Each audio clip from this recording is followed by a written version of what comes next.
Thanks for staying with Newsnight tonight. The South African Federation of Trade Unions General Secretary Zwelinzima Vavi will join us now for more reaction to this story that we've been covering for you tonight, and of course the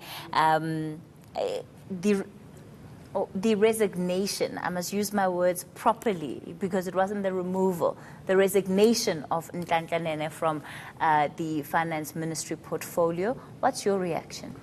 Well, it was inevitable, and it was unattainable for Nhlanhla Nene to remain in that position in the light of his admission that he lied, and that he lied not once but quite a number of times. But to us in Saftu, the more damning allegations against Minister Nene, former now, is what is coming out from the investigative journalist about his role whilst he was still the Deputy Minister of Finance in getting himself involved in completely conflict of interest, where he is accused of having presided over a meeting that awarded his own son over R1 billion in an investment in Mozambique that is quite questionable. And we suggest that due processes were not followed, and that this was done to do him a favor. And I think that, to us, is the biggest issue that I think many people are not focusing upon, because, again, that money is a public workers' money. And we have made a call. For example, we have backed the calls that have been made, that the allegations that are now out in the public must be investigated, and that the PIC CEO, Mr. Dr. Nhlanhla, must be placed on suspension, and we hope that the new minister will do that without any delay, so that the whistleblowers that are now being chopped and who are now being chased and who are now going through all manner of hardships and disciplined and in what is clear a witch hunt, are allowed to come forward with the information that they have, that clearly they have leaked into the public arena, and so that we can go to the bottom of those allegations. And the fact that the terms of reference for that particular inquiry are not satisfactory, at least on the account of, some of the unions, Fedusa, I know the UDM has also complained about those terms of reference. Are you going to be going back to the president and saying, please change the terms of reference for this PIC inquiry so that it can, in earnest, begin its work of this investigation? And then Nhlanhla Nene, controversy is but one of many that have been raised around how public servants' pensions are almost being misspent and being misused. We will, definitely, and we will also be in contact with the new minister to say, please do what Nhlanhla Nene couldn't do, and that is to place the current CEO on suspension so that we can investigate the all manner of allegations that are now up in the public, from the 4.2 billion that was given to the so-called independent newspapers, to the over R1 billion given to the Mosaic project in Mozambique, and countless other allegations that are there. This is public sector workers' money. We ought to protect that. I can't imagine why the president allowed a continuation of a situation where the CEO, who is being accused, is the one that is almost there to conduct a witch hunt. As we speak today, the company secretary was in a disciplinary hearing, allegedly for leaking information, sensitive information, so-called. And nobody denies whether this information is correct or not.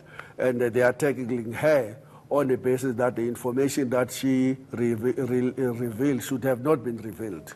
So who would you want to get involved? Is this something that you would want to see intervention from the presidency's office or from the minister? I mean, and I mean, how you're framing it certainly suggests that by virtue of him being the finance minister, some of the processes in terms of investigations at the PIC were not going as smoothly as possible, and he perhaps turned a blind eye, and the suggestion is that conveniently so. Am I wrong? Absolutely. That's the allegation, that he closed their eyes and would not push for the suspension of the CEO precisely because he knew that he has his own skeletons in the cupboard, which are now tumbling out, and which is absolutely regrettable because, to be honest with you, we regarded Mr. Nene highly when it comes to being an authority of a voice against corruption,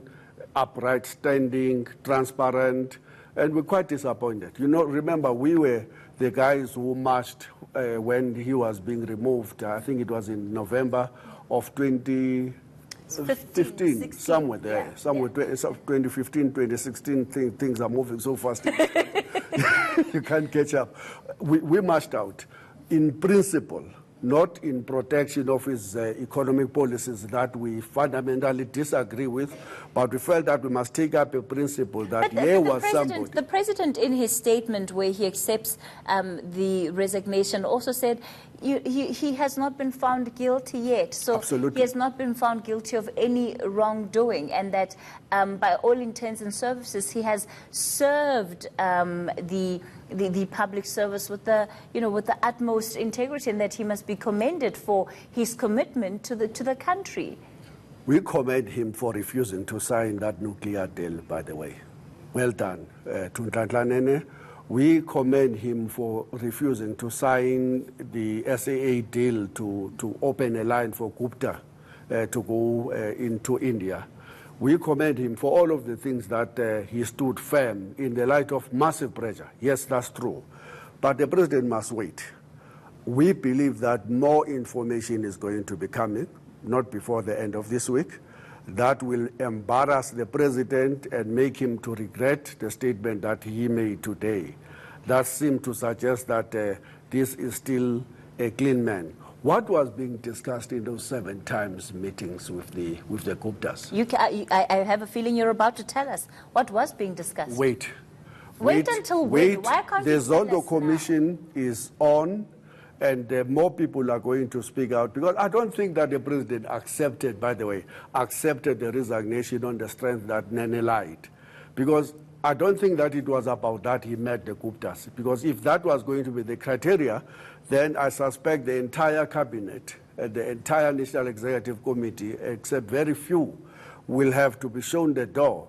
I think that they know that there's lots of debt that is being investigated by journalists, and that will definitely find its way to the Zondo Commission. Is it a problem, very lastly before I let you go, is it a problem that for all intents and purposes the president had no inkling of this information?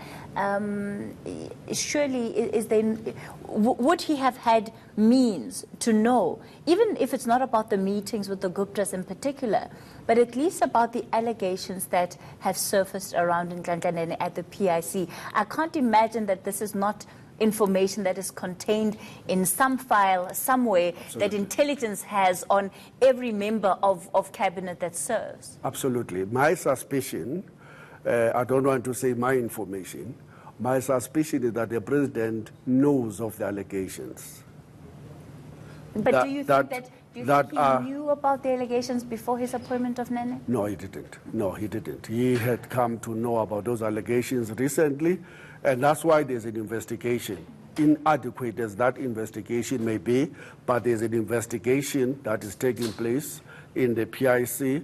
We think that it is a farce because the person who is being accused is being allowed to chase the whistleblowers and to discipline. How much more likely is the scenario in terms of other ministers? Now, I'm not talking about those that have gone through, court cases. I'm not talking about the ones that we know about, Malusi Gigaba or, your Nomvula Mukonyanis and your Faith Motambis. I'm talking about, because this was the last thing that was almost expected of a minister like Nhlanhla Nene. So how many other ministers potentially might find themselves in precarious situations like this one? If there was to be a proper investigation, an independent investigation, which we still hope that the president will go for in the PIC, you will hear much more names coming out of that investigation, including the people that we regard very, very highly.